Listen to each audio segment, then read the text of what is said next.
right. So, as usual, I'm going to check sound. In the last class, we actually didn't have sound at the beginning. So it's always a good idea to check. If someone could just leave me a comment in the chat or unmute yourself for a second, just let me know you can hear me okay. All right, great. Perfect. Thanks, guys. All right, so we're doing a new flow that I created for you this week. I thought it was time to do something new or different. Every now and then I like to add in a new flow to what I'm teaching. Thank you, Marva. And so I thought we'll do some seasonal yin. So the Taoists teach that certain seasons correspond with certain elements, and the elements correspond with certain energetic channels in our body. And so it's possible for us to do yin postures or yang postures that sort of align with the seasons, the different seasons that we move throughout the year, especially yin. So we're practicing for a season that the Taoists call late summer. It's the shortest of the seasons. It's just about a month. It comes from late in August until the equinox on September 21st. So we're right in that area right now. And so I thought we'd do this practice today. So this is going to focus on the stomach and spleen meridians, which correspond with the earth element. And I'll try and tell you a little bit about that as we practice, if none of that makes any sense to you. If you've been practicing with me for a few years, it probably does. I used to talk about this stuff a little bit more than I have recently. All right, so let's go ahead and get started. We're going to start with a marauding bear. So we're in our tabletop position.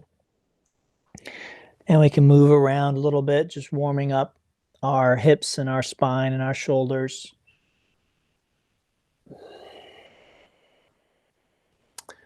And then when you're done with that, you can tuck your toes and lift your hips, coming into a down dog.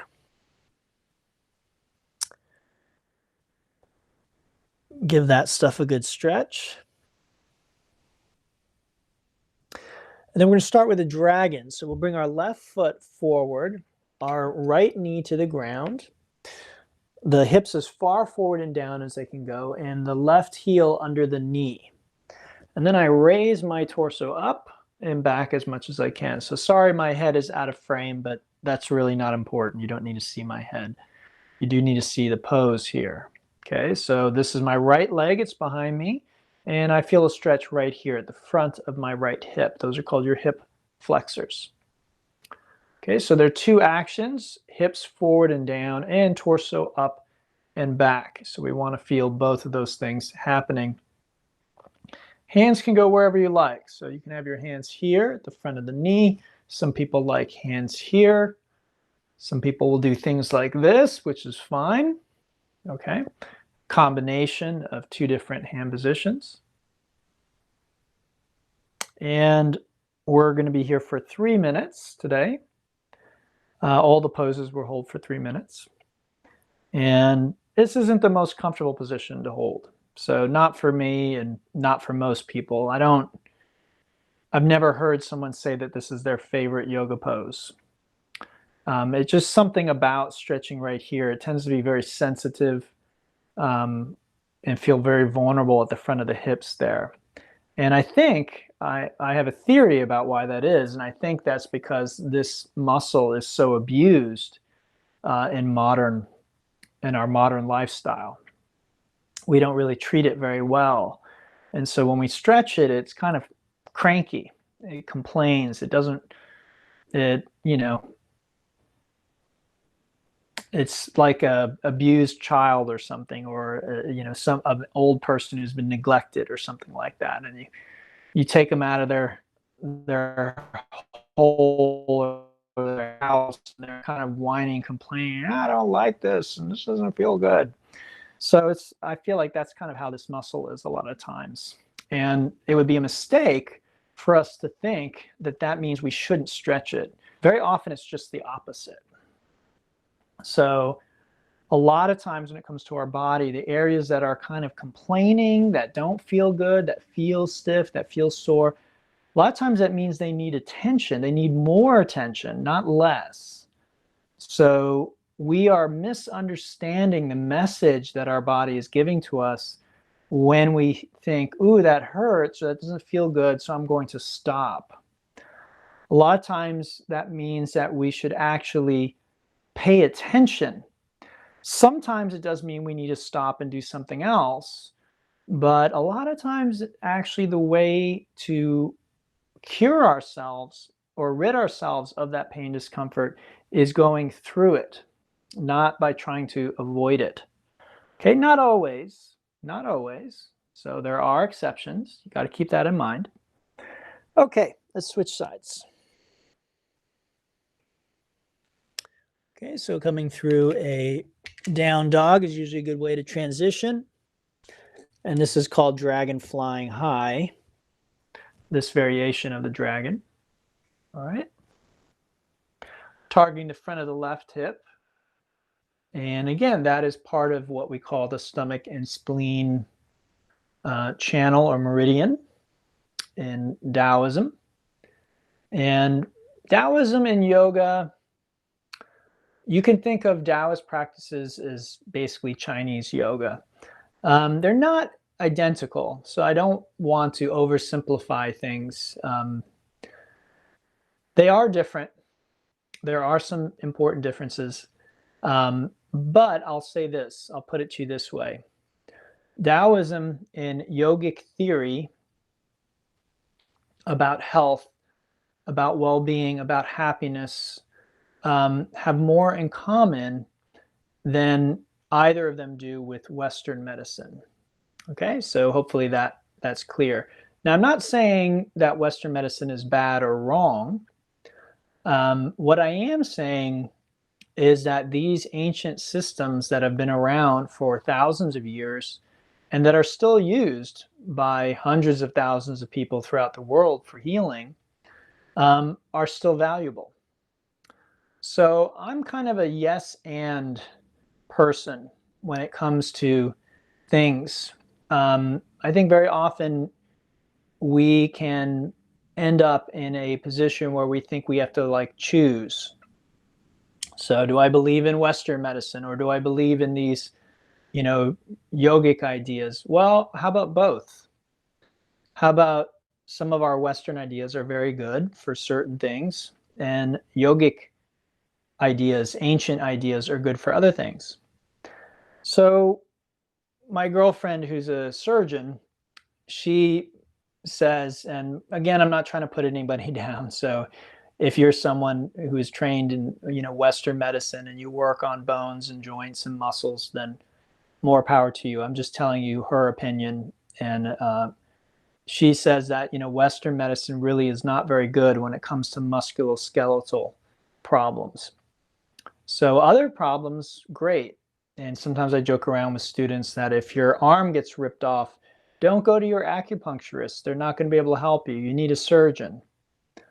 Okay, so there are miracles that are given to us through Western medicine, but there are also blind spots. There are also weak points that when we change our perspective, we find that we gain access to other things. So Chinese medicine, Ayurveda, yoga, Taoist practices, these are these types of things. We want to add them to our Western medicine and the benefits we're getting from Western thinking. We don't have to choose one over the other. Okay, we're going to come out of that and we'll do a frog. So we'll rebound in a moment. So frog, you come into tabletop, take your knees as wide as they'll go.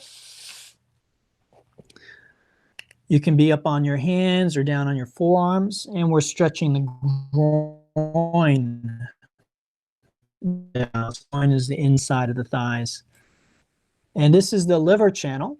And the reason we're working the liver channel today is because the liver channel helps to balance, or I think balance is the right word. the stomach and spleen channel. So we're both trying to stimulate that channel and also trying to balance it. So this works kind of like a counter posture. Kind of if we're super hot in that regard, we're trying to, you know, cool it back down again, you might say. Balance is an important concept, again, that you will find in most ancient and Eastern traditions. So again, I don't know the last time you heard your doctor talk about balance. Maybe you have, I don't know. It's not completely foreign in Western thinking or Western medicine, but it is maybe emphasized more in these ancient systems. Like, for instance, with money, did you ever think that maybe there's such a thing as too much money? That you could have too much money? We all know there's such a thing as having too little money, but have you ever thought about too much? What about work? You know, is it always better to work more, to do more? Is it always better when you get a promotion? Does that always mean that that's a good thing?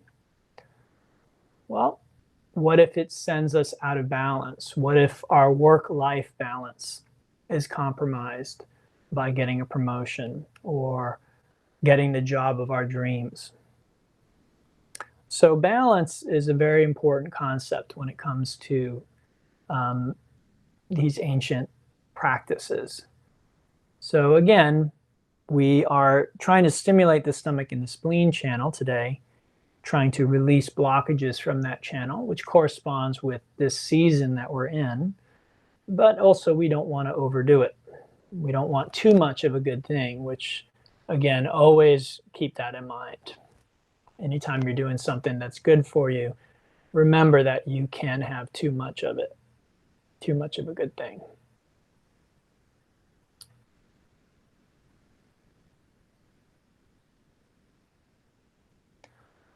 Okay, so we're going to be here for another 15 seconds. Just simmering. I think frog pose is a lot like dragon. It's very few people's favorite posture. It might be one of mine, though. I really like stretching the groin. That's a very important thing for me, for my body type, anyway. Okay, so let's rest in a child pose.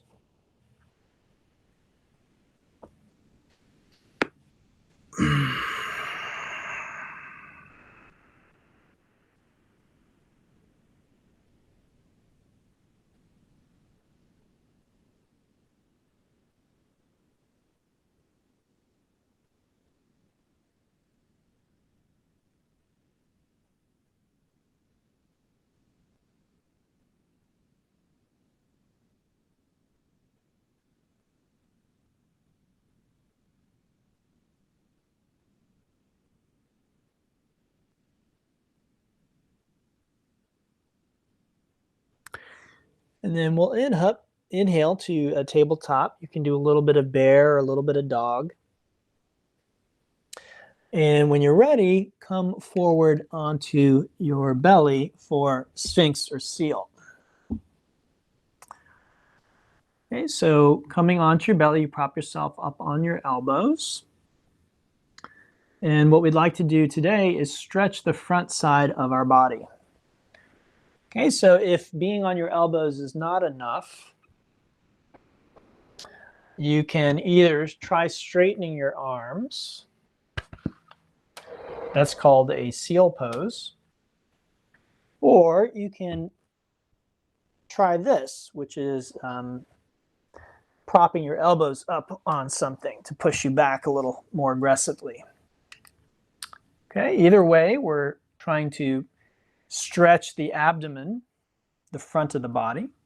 Your head can be held up, drop forward or drop back. Shoulders can be depressed or relaxed. Legs can be together or apart, or even in a full lotus if you're really, really bending. And again, we are trying to stretch the front of the body. That's kind of the main focus in today's, whether it's the front of the hips, the front of the thighs, or in this case, the front of our abdomen. At least that's where I feel it. as always, if you're not feeling it or something doesn't feel right, if it feels painful or dangerous, then just let me know in the comments. I'll try and help you out if I can.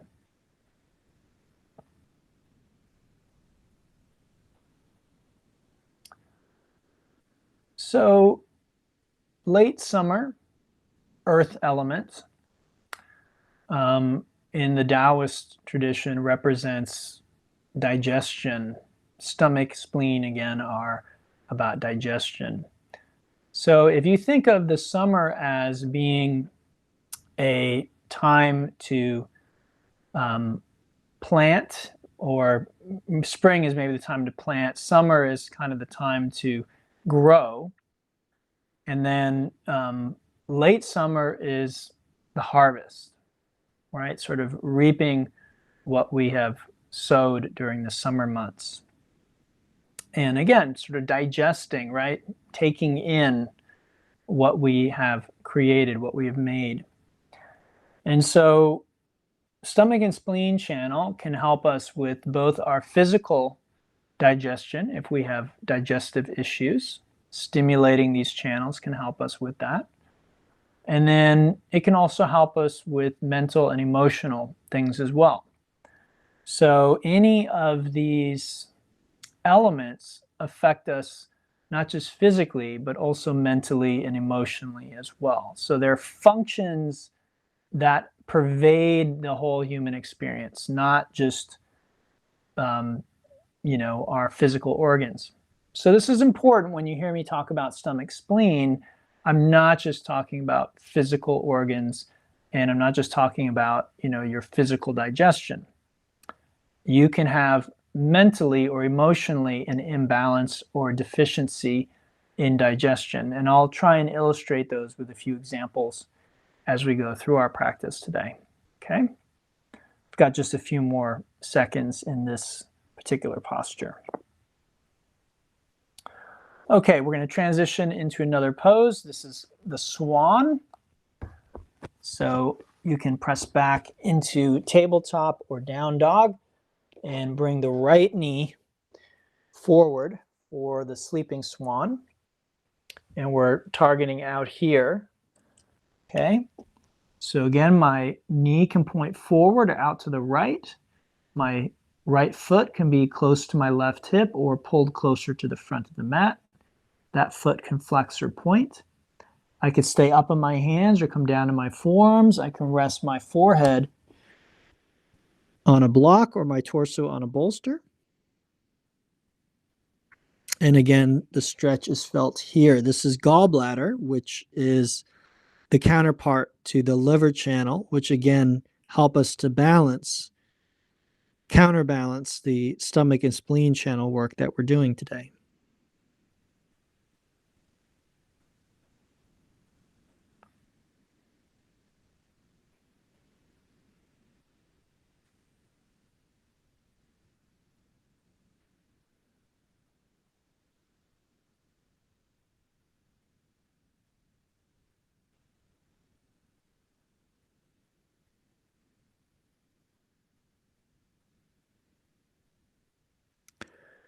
All right, so digestion, let's take a look at what mental digestion might look like. So, have you ever taken a test and studied for a test and really crammed, a bunch of information in, and then you taken the test and maybe you got an A, maybe you got a perfect score on that test. But perhaps even by the time you get the test results back, you find you've already forgotten a lot of those answers. So this is an example of information that you took it in, you definitely had it in your head, otherwise you couldn't have gotten that A on the test. Even if it wasn't an A, maybe you got enough to pass. But you find a week, 2 weeks, a month, a year, 10 years later, you don't remember hardly anything from taking that test. Well, you didn't digest that information. When we digest something, it becomes a part of us, right? It becomes a part of us. It's something that we have access to. So mentally, if I did not digest the information I was studying for the test, I might be able to hold it in my head for a short period of time, just like I can maybe eat something, and even though I didn't digest it, I can hold it in my stomach. But then if there is an imbalance, I might vomit it back up, or I might have diarrhea, which are two signs of stomach imbalance, stomach chi imbalance on a physical level. But mentally, again, it might show up as like memory loss, right? I can't hold information in my mind. Let's switch sides.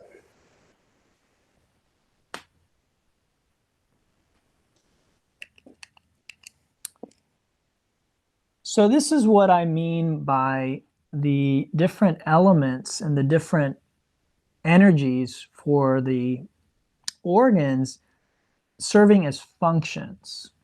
They aren't so much about a specific organ as they are about a function that pervades our experience. So if I have weak stomach spleen chi, again, I might have difficulty remembering,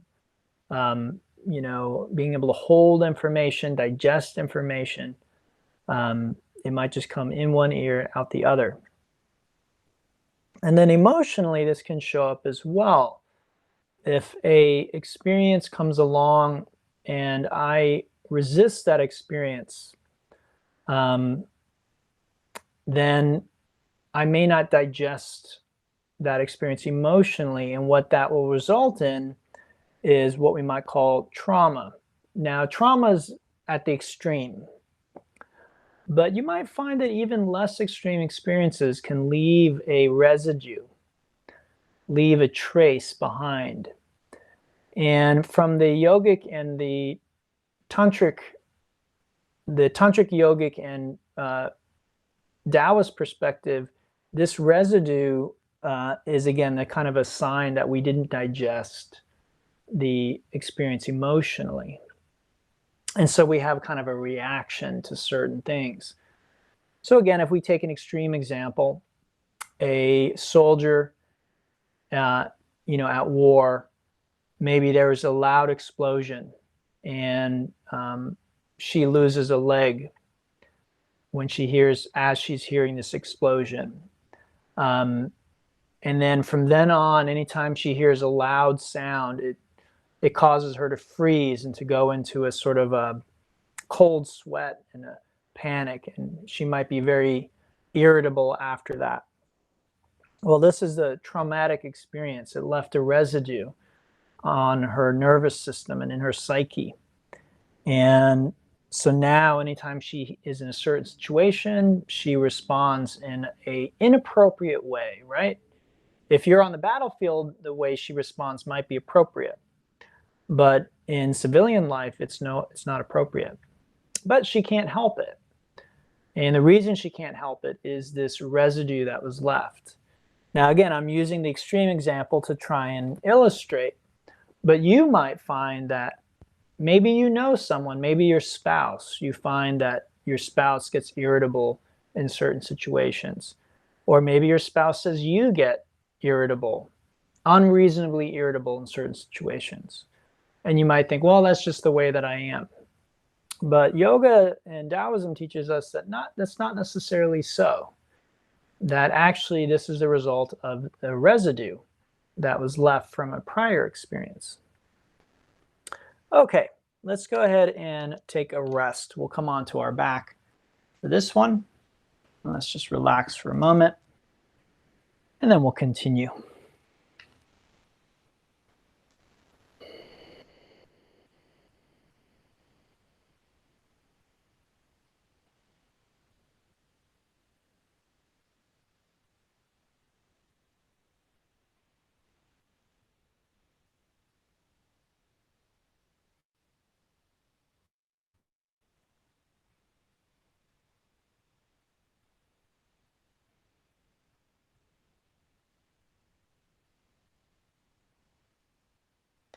All right, we'll bring our legs in. We'll give them a little squeeze.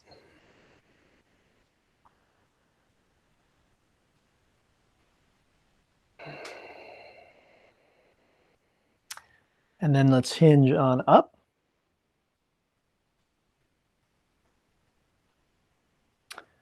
Okay, so moving right along, we will come to the first of 3 saddles that we're doing in today's class. So this first one is a half saddle with our right leg back. So I can have my toes pointing backward. I can have my toes pointing out to the side. I can have my knee pointing straight ahead. I can have my knee out to the side. I can sit on a block or a folded blanket. I can put padding under my foot if my foot hurts, okay? The main stretch today is here. I want to stretch the front of my thigh, all right? So if my ankle hurts, my knee hurts, that's not the point of the pose. It's not a feature. I want to try and avoid that as much as possible. So ankle is happy, knee is happy. And then if I already feel a stretch here, I just stay upright. If I don't, I begin lowering back. You can lower back to your hands, to your elbows, or onto some props. Maybe you have a bolster propped up behind you. You might be able to find you come all the way onto your back. And some people will come all the way onto their back and still not feel a stretch. Those people can bend the left knee and have it like this, or here, here, or even here. Okay, so again, the goal is to stretch the front of the thigh, the right thigh that is, and then once I've achieved that, I just relax for the 3 minutes. There's nothing really more to do.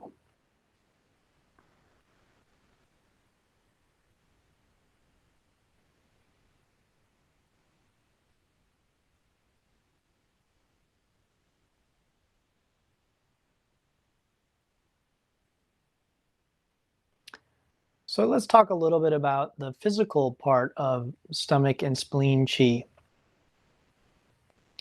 So again, when it's balanced, our digestion will be healthy. It'll be good. We will not have a lot of gas. We won't have a lot of acid reflux. We won't vomit or have diarrhea. The food will go in. It'll be processed by the digestive organs. And I do want to mention stomach and spleen is separate in Chinese medicine from like large and small intestines. So those also are involved in digestion, of course. So those will also play a role. But we're just sort of talking about the basic stomach, spleen, qi right now. So those are some ways that it shows up physically in balance. There are other ways as well, of course. And the stomach in Chinese medicine is said to like hot being warm, being hot. It does not like being cold. So from their perspective, cold foods like ice cold beverages, things of that nature, or even raw cold foods, say in winter, might upset the stomach and spleen qi. That might cause digestive issues for you. I know some people are big fans of raw food. They think it's like the best thing for you. But from the perspective of Chinese medicine, that's not necessarily the case. Some people definitely want to eat foods that have been cooked, even vegetables, even if it's just lightly cooked. That can make all the difference. All right, let's switch legs. Now again, I'm not here to tell you that the Chinese system is the right one or the only one. That's not what I'm saying. I'm just giving you their perspective, okay? And in my own experience, I found there's a lot of value, a lot of truth in it. To be honest with you, I don't think any culture has gotten everything right, for lack of a better way of putting it. I definitely don't think our current Western culture has gotten everything right. I think we've got plenty of problems, systematic problems that are just sort of built into our culture that as we become more aware, we can try and correct those problems. But I also I don't look to China or India or Japan and think, oh, these were such wise people and they just knew so much about everything, and we're by comparison, ignorant or asleep or anything like that. I think there have been awake people in every culture throughout time. They may have been very quiet, and the culture may not have paid much attention to them. In fact, sometimes the culture is actually antagonistic toward awake people. So awake people are actually demonized and persecuted. This has happened throughout history.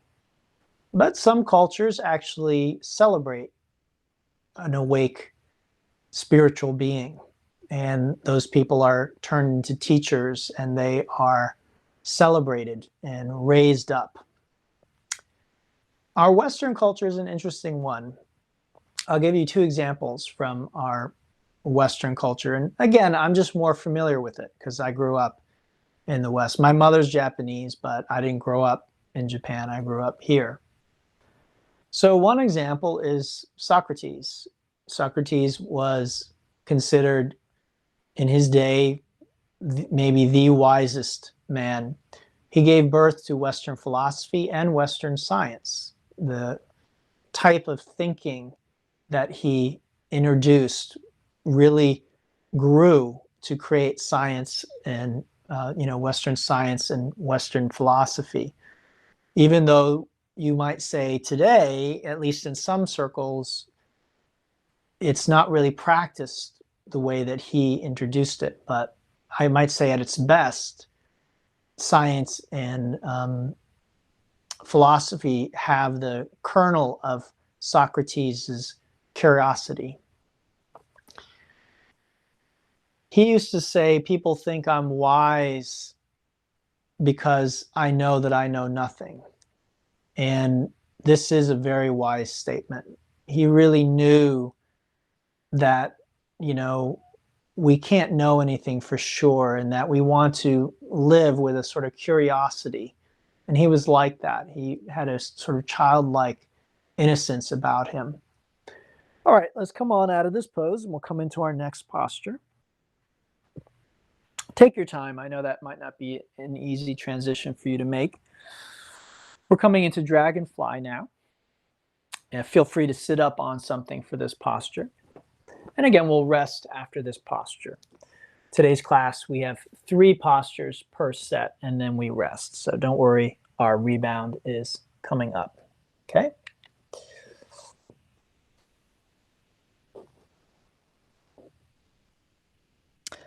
So Socrates was both revered and celebrated in his day, and he was persecuted. He was feared by certain people. At least here in the West, there have been many times when people who are in power and have influence are threatened by awakeness, threatened by true wisdom. I'm not sure why that is. I'm not really sure what it is about Western culture where, there's this feeling of being threatened by people who have a lot of power and influence. So anyway, Socrates was persecuted and was sentenced to death. And he was sent to jail. Now, I studied philosophy in school, and I was taught that back then in Athens, if you were sentenced to death and put in jail, they just expected you to flee. They didn't actually expect you to stick around and get executed. So they just basically, they were just trying to get rid of this troublemaker. You know, Socrates was questioning things and he was, you know, looking at things, and they just basically like, look, let's just get this guy out of here. So that was their way of doing it. But interestingly, Socrates didn't flee. There's stories that Plato wrote where his followers came to get him and they said, okay, let's get out of here, Socrates. And he said, no, I've been sentenced to death and my state is Athens. Athens is my country. And since Athens has declared that I must die, I must do my duty. I must listen and go through with the execution. And so he taught through his death. He actually taught, he was giving one last lesson to his followers, to his students, by saying, hey, look, you know, I can't just skip out on this. I need to stick around and go through with it. And he did. And he said, I believe he said something about, you know, I know what life is all about. And so now I want to know what death is about. I'm just as curious about death as I am about life. This is someone who's really, really awake. You can tell that. A spiritually awake person. And we still know who he is, right? Everyone knows who Socrates is. So even though he was threatening and he was put to death, he was still celebrated enough in the West for us to know who he is, right? We all know who Socrates is. Socratic thought, we've heard of that before. Okay, let's go ahead and rest for a few moments and we'll do our last set. So you can come back onto your back for this.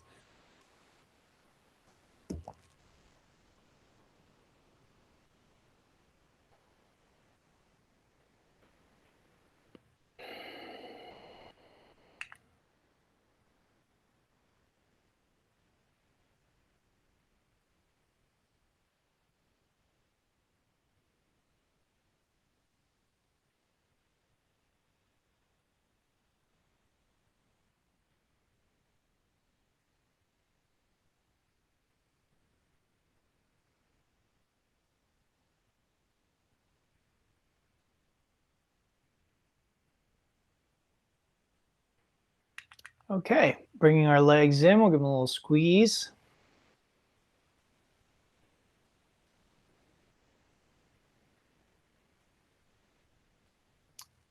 And then we'll hinge up this time. Okay, so now we come to what is likely the most challenging posture for many in today's class, which is the full saddle pose. Folding both legs back, I can sit on my heels as well. So if that agrees with you more, sitting on your heels.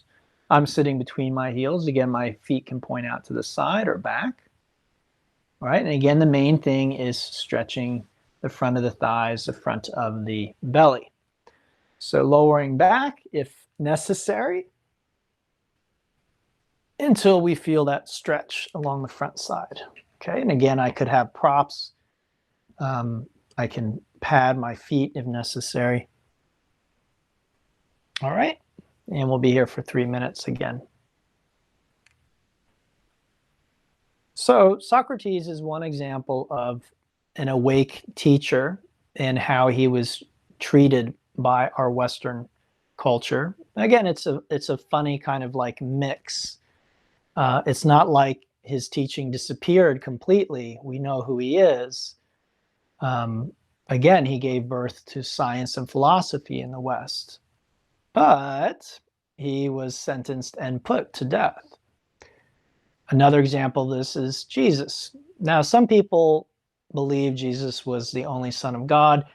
You know, I'm not going to refer to Jesus in that way. I'm not saying that he isn't. I'm not saying that he is.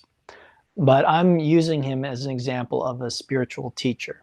I definitely think that he was a spiritual teacher. You know, whether he's the Son of God or not, that's above my pay grade. But I can definitely tell you he was a spiritual teacher. So he also is someone who we still know about to this day, but he was also sentenced to death by the people in his own community. What he was doing, the way he was sort of questioning things and shaking things up and looking at things was not appreciated. And so again, he was sentenced to death and put to death. Now, again, I heard, at least in one account, and I have no way of verifying if this is true or not. So, just take it for what it is. It's a story. It's a possibility. I heard that Jesus's followers also tried to break Jesus out and free him, and put someone else in his place, basically to die in his place, who looked just like him. Supposedly one of his disciples looked almost exactly like him. So they were trying to switch him out. They, thought it would be much better that this other person die instead of Jesus. But when they came to free him, he was like, no, I've been sentenced to death and this is just, part of the whole thing. So very similar again to Socrates. But again, we see how these spiritual teachers end up being killed, but their teaching somehow lives on regardless. So it's like in the West, we have a sort of a love-hate relationship with esoteric spiritual teaching. We both recognize it's something very valuable and something very important. And at the same time, at least some people who have the power to do so feel threatened enough to try and quiet and shut down those voices. All right, let's come out of this posture. Again, take your time. That's our 3 minutes there. And then we will bring our legs in, give them a little love. And we'll finish with a twist. So right knee over left and legs down to the left. Coming and looking to the right. Okay, so this is the twisted roots. You can play around with your knee position, your arm position, head position.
So again, today's class is based on these ancient ideas about energy and the way it flows through the body. And both the Taoists and the yogis recognize this. And again, these two systems have much more in common than either do with modern Western thinking and modern Western science and medicine. Again, I'm not trying to put it down. So if you're hearing me putting it down, then you are putting words in my mouth. You're sort of hearing what you think I'm saying, not what I'm actually saying.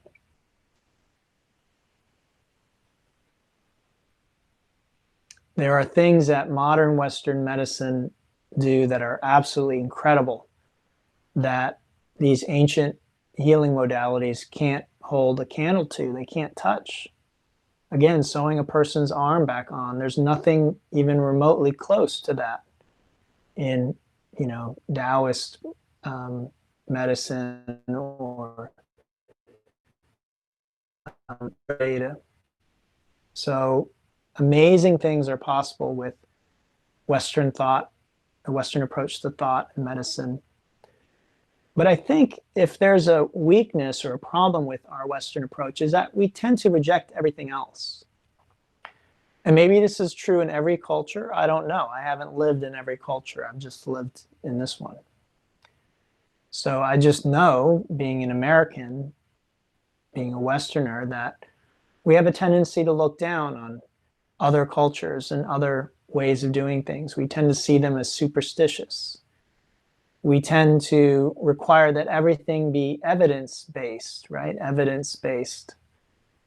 But what evidence is there that I feel happy or sad other than me reporting that I feel happy or sad? None, right? If you tell me you're sad, I can just say, oh, no, you're not. And you say, yes, I am. Look, I'm crying. I say, yeah, but you're just acting. I see people cry on TV every day and they're not sad, so you're not sad. And I'll ask you, from your own experience as a human being, isn't how you feel really the most important thing? Is there anything more important than how you feel? We might say, well, I want a lot of money, but why do we want a lot of money? Because of how we think it will make us feel. We might want a lot of friends and we might want influence. We might want power. Why? Because of how it makes us feel. So it's interesting that how we feel is both the most important thing as a human being, and yet it's something that science really can't say that much about, right? The only way we know how a person feels is by, again, asking them, how do you feel? And if I say good, is that good, or is that really good, or is that amazing? You know, what does good mean? I feel good. Is it a 10? Is it a 7? Is it a 4? Good can be relative. If I was feeling really bad and I feel better, well, then I feel good comparatively, but I might not feel really good. Let's switch sides.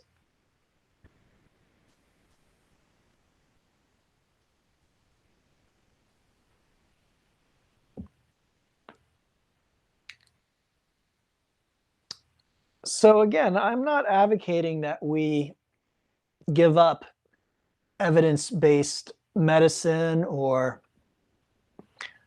stop approaching things scientifically. I think the scientific method is very important. In fact, in today's culture, I find that there tends to be a breakdown. More and more people are trying to sow seeds of doubt about scientific evidence, and this can be very, very problematic because we really don't have a better method for looking at a lot of things other than just pure science. Doesn't mean science is perfect, okay? Doesn't mean scientists don't make mistakes. Science is an open book.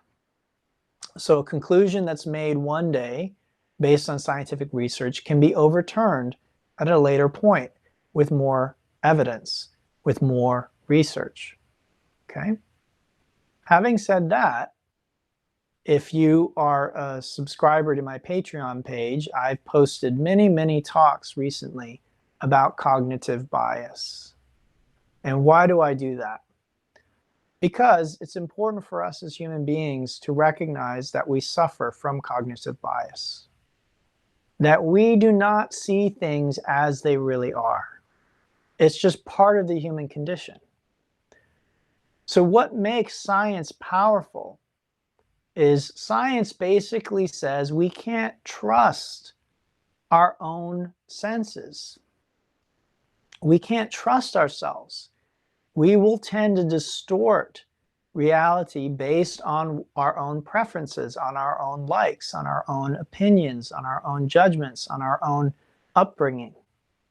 So we need science to help us find the truth. Science at its best helps us get to the truth. Science, at its worst, blocks the truth. It blinds us to the truth. And by all means, I've seen science do both. Now, oddly, interestingly, spirituality is the same. Or we could say religion.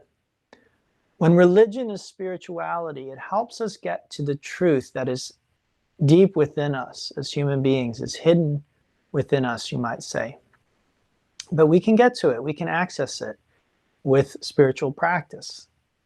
Now, postures alone aren't going to get you to truth with a capital T, but postures along with breath techniques, meditation, and guidance from a good teacher can help you access the truth. But religion, spirituality, at its worst, does just the opposite.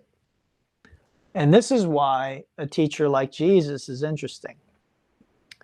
Jesus came along at a time where in his own community, I'm not talking about Judaism as a whole, but within his community, his Jewish community, the spirituality had basically died. And the clergy and the people who were in charge of the religion in his area were more interested in money and favors and influence and power than they were in spirit. And Jesus could sense this. And so Jesus came along and was, again, basically overturning the status quo. He was trying to wake people up to the power of spirit within them, to put them back in touch with that. And he was trying to overturn misconceptions about God. And it got him killed. He was put to death for it. Again, the people who were in power in his community didn't like that. Now, again, this is not a reflection on Judaism. Judaism is a great vehicle for spirituality when it's understood properly and it's taught properly. And my guess is where Jesus lived, that was not the case. The same is true of yoga. We can find teachers who are teaching yoga in a way that wakes people up, and we can find people teaching yoga in a way that kind of lulls them back to sleep. There's a difference between relaxation and basically spiritually falling asleep, but sometimes this distinction isn't made. So again, East, West, science, religion, it doesn't matter. These things can wake us up and help us find truth. These things can put us to sleep and block us from the truth. And it can be sometimes very difficult to recognize one versus the other. This is why having a good teacher is very, very important. All right, let's unwind from this. Let's take a moment to rebound on our back. Just feel the effects of the posture in our body, on our joints, on our energy.